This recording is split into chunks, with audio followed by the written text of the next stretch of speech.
Hey you guys, it's Dama Takes Life. If you've clicked the picture, then you know what this video is about. It's my part 2 for y'all to get in my business.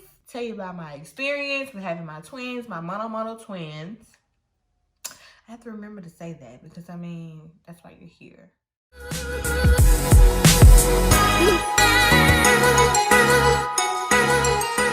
Let's just jump right into it. Of course, y'all know I got my notes. My brain is somewhat getting back to normal. As you can see, I look a little smaller because I'm free.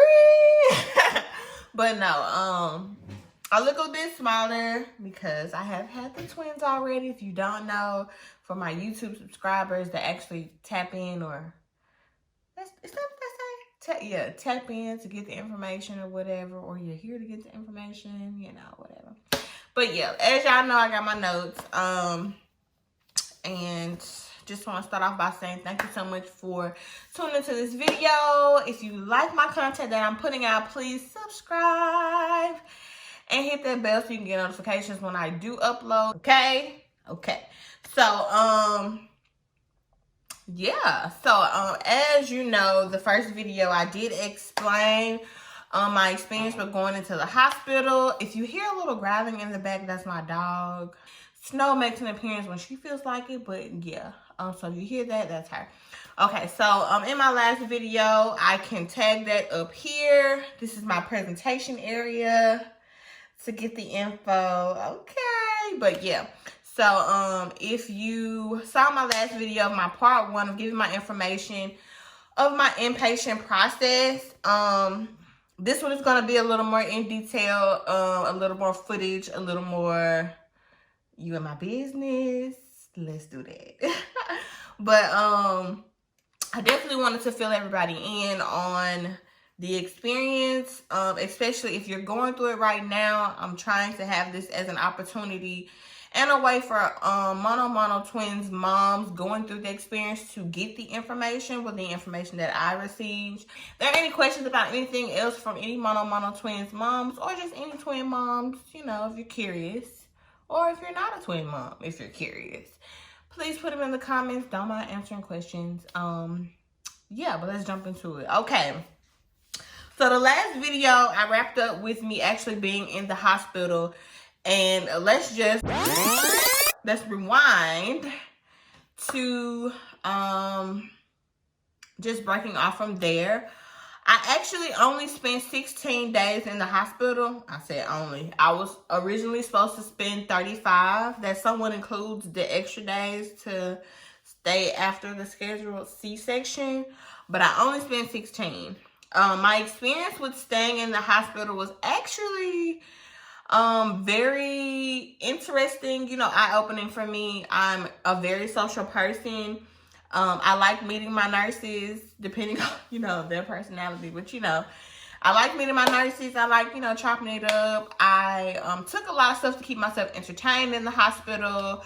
I don't think I mentioned that I think I did in my last video. I took like my Fire Stick. I had books to read. And I had my MacBook for a little bit of the portion of the time. So I had things to keep me entertained.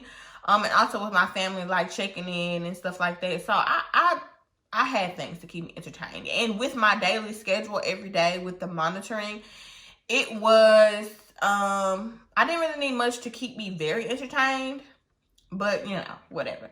And also, second part to that, I think my experience was kind of chill because I'm used to being by myself. I'm kind of like an introverted, outgoing person, if that's why I'm a Cancer. I mean, if that makes any difference. But I didn't mind all the alone time because I do that anyway. Because I'm going to do that anyway. But during the 16 days, my daily schedule, let's go ahead and get to that with my experience. My daily schedule, of course, you're on the hospital schedule with the food, with breakfast, lunch, and dinner. When I would wake up, I had they allowed me to eat my breakfast, and then I was monitored. And then I will give an example right here what I mean about being monitored. Me and the babies were monitored, basically monitoring their heartbeat, their movement, things that people in the hospital would look for that I don't know how to explain, but they had to be monitored for an hour, and if there were any issues, it would have to be extended. I never had any issues until the day of my delivery, but we're gonna get to that, okay? I have once again done my 13th day of monitoring. I have 23 days left. It has been an interesting situation. I think that this has been the most roller coaster of emotions. And this has just been like so much. I think being monitored every day, it's comforting in a way, like confirmation that they're okay, because I know I can feel them moving around. You know, of course, you really don't know what they're doing, but you know, I can feel that they're moving around. But it's also still nerve-wracking when they have to find each heartbeat. They have to keep them on the monitor. I have to lie still for an hour 3 times a day. And it can be a bit much. I never had any issues. They pretty much deemed me a very boring patient. There was nothing that they liked that, because you know, if you're boring, then there's nothing to worry about. So I pretty much was monitored every day, had my breakfast, lunch, and dinner.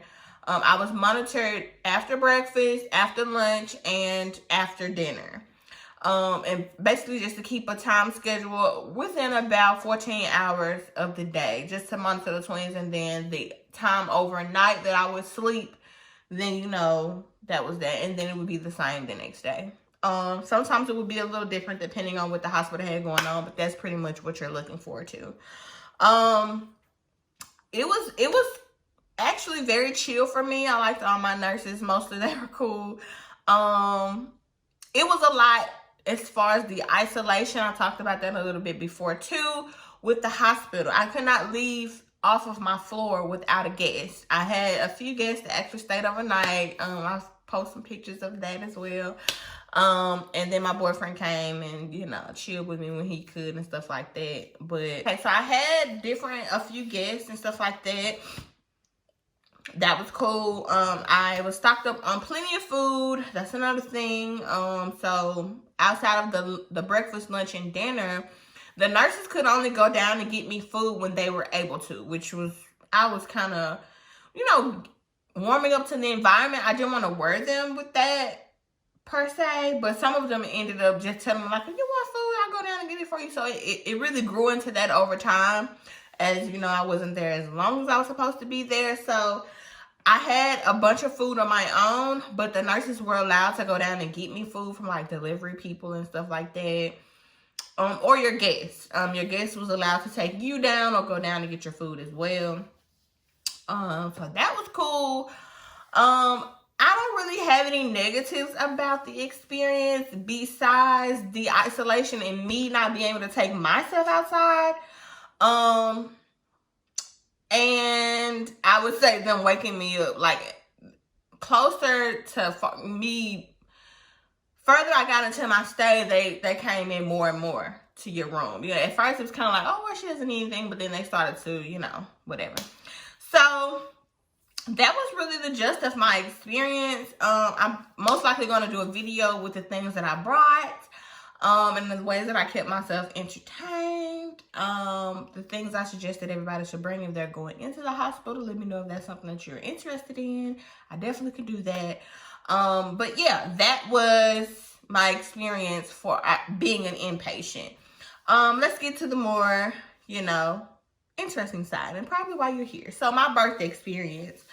So the day before I gave birth to my twins on September 17th. On September 16th was the only day I ever had complications. I was in the hospital from September 1st to September 20th. I didn't have any other issues while I was in the hospital before that day. So on September 16th, I did the schedule monitoring. Everything was cool, you know. But my last monitoring at night, my baby's heart rate started to fall.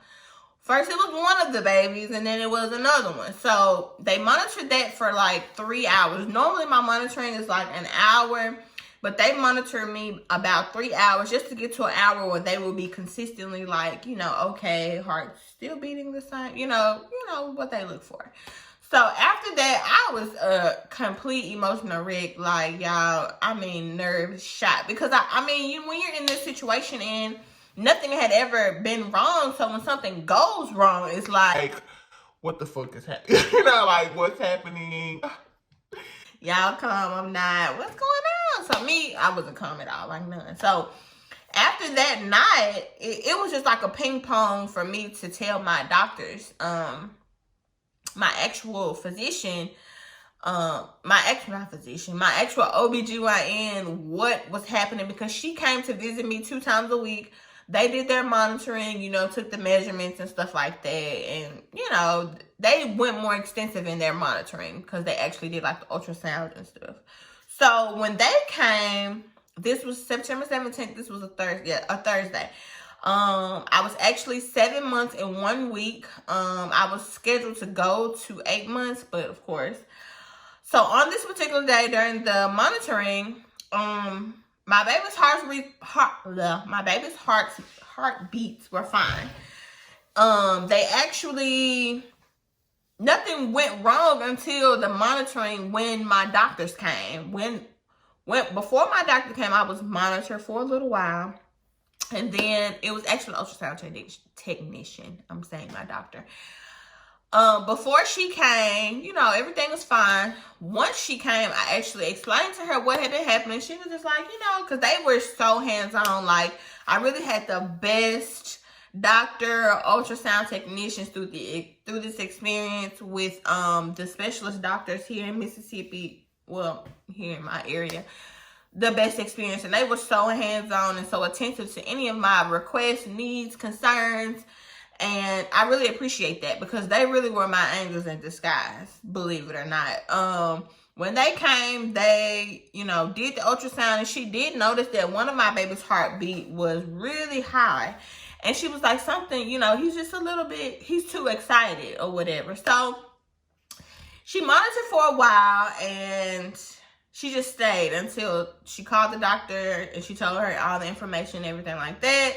And I just love my doctor for this. She came like right away, like, you know, trying to see what's happening, what's up with the babies or whatever. Y'all, this is the big moment.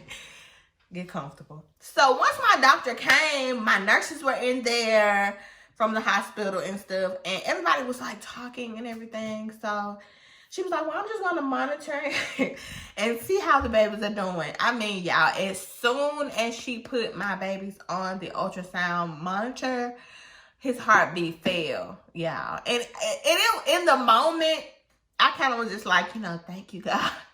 Thank you, God, so they can notice what the fuck is going on. So my doctor literally was like sitting there, then it fell and it stayed low for a little while. And she like turned and was like, we're going to surgery. Y'all. And it was so crazy because me and my family were joking about, you know, different stuff in our group messages, and I literally had no time to say anything. Like, I literally just said, I'm going to surgery. So my family's in a frenzy, and I'm literally being rushed to surgery. Y'all feel like, I feel like I was in a sleigh, y'all. They popped the arms on the it's funny now, but it wasn't funny then because I was panicking. I was going to shit, y'all. Like, I am not a composed person when I'm in a bad situation or an alarming situation. So yeah, so they popped the arms on the bed. We went, you know, to surgery and whatever. And I literally had to have an emergency C-section right then because once they took my babies out, my baby's cords, as you know, presentation time. Here's an image of my baby's cords. They were wrapped really tightly. And one of my babies, baby B, Damani, his cord had gotten really, really tight and he was not getting oxygen. So his heartbeat was going down. Well, it was kind of like he was struggling to keep his heartbeat up because his oxygen levels were low. My babies were born. Damani was a little bluish tint rather than Demir. So yes, my babies were born September 17th at 5:23 and 5:25 p.m. Their names are Damani and Demir. Demir was the A twin. He was born first. Demir was born at 2 pounds and 15 ounces, and Damani was born at 2 pounds and 5 ounces. So that experience was so wild and so bizarre, but that was what I was there for. That was the reason why I was in the hospital, for them to monitor me, to make sure that my babies were safe, to make sure that everything was working the way it was supposed to work. Throughout my stay at the hospital, I had somewhat a little fear, but not as much. I think I was going through the emotional roller coaster of just being pregnant. Because I was just... Okay, so after my babies were born, they were rushed to the NICU. We were not able to do skin to skin. I actually have a video clip of me talking after I had my surgery. I don't know, I was high off drugs. That's all I'm gonna say. But yeah. After that, after having my C-section and I stayed for 3 days in the hospital. And then I was sent home. Let's just talk about that for a second. Being home without my babies, because right now my babies are still in the NICU. It's a waiting game, and then I'm tired. I want to sleep. You're supposed to pump every 2 hours like your babies are here. So I'm just trying to stay mentally engaged with that idea. That even though I don't have my babies here, that makes me really sad. I really actually cry every hour at some point. But just doing my part, doing what I can right now, because I know that, as they told me at the hospital, you need some rest. It's been a traumatic experience. I was in the hospital for 16 days for inpatient, and then I did 3 extra days after having a major surgery, emergency surgery. So mentally, I'm kind of just here and there. I'm just trying to stay positive, be realistic, feel what I need to feel, but not beat up on myself, I guess. Because I know I get sad about wanting them to be here, but then I have to realize that they're really in the best place that they could possibly be right now. They've been in the NICU since September 17th. So that puts us at 32 days. They've been in the NICU 32 days. They were a month 3 days ago. And is that 32? I don't think it's 32. I'll put the right number. But they have been in the NICU since they were born. It's actually been a weird experience being home without them. Having people ask about them and stuff like that, and they're not here. Sometimes I'll be want to say, "You know my business." Don't do that. But I love that little saying. But I know people are just being supportive and just, curious about how they're doing and stuff like that. But the week after me having my babies, I was really like out of it. Emotionally, I was kind of like all over the place. Like, I couldn't even call to like ask them about my babies because I would like break down. And I think it's really the withdrawal from them being here, because even now it's hard to breathe when I think about it. I feel like I'm not even breathing effectively or living effectively without them being here. But I know they're in the best place, and they've gained a pound each already. I know they're in the best place though, because they're not on any assistance in the NICU, just the feeding tubes, and they're actually learning how to eat on their own. So they're doing great. Like, all of the nurses up there are so nice, so kind, so attentive, and just really on top of it. And if they were here, I'd probably be a nervous fucking wreck. Sorry. But I'll be a nervous wreck. So I'm thankful that there is just the postpartum separation part, and we've only done skin to skin a few times, but I'm able to go now that I'm trying to heal. I'm at the end of my 6 weeks, about 2 weeks left, I think. But it's just a separation, and it really is a lot. But yeah, so I wasn't going to. Here's a little footage of my babies, us in the NICU. Just the experience. It's a beautiful thing. It's a lot. It's a lot. Because even being up there with the alarms that go off on my babies, other babies, it's a lot. it's something that I can't put in words, and me, I can't explain. And I'm thankful I'm able to talk right now, because I thought that I would break down. I thought that I would break down, but I'm really holding it together. I'm proud of me, but it's just a day-to-day situation, and they're meeting their milestones as they grow, and I'm so proud of them. I'm so proud of all that has occurred through this experience, but it's a motherfucker. Excuse my French. But yeah, so thank you guys for tuning in. This was my experience with my inpatient and emergency C-section for my MOMO Twins. Yeah, I hope that this information was helpful. I hope that, you know, it was inspiring to not be fearful and to not allow the situation to overpower the blessing in the midst, because I have received 2 beautiful blessings. They have went through a hell of a journey with me and exiting my body to get here and remain here, and I'm just thankful for the experience.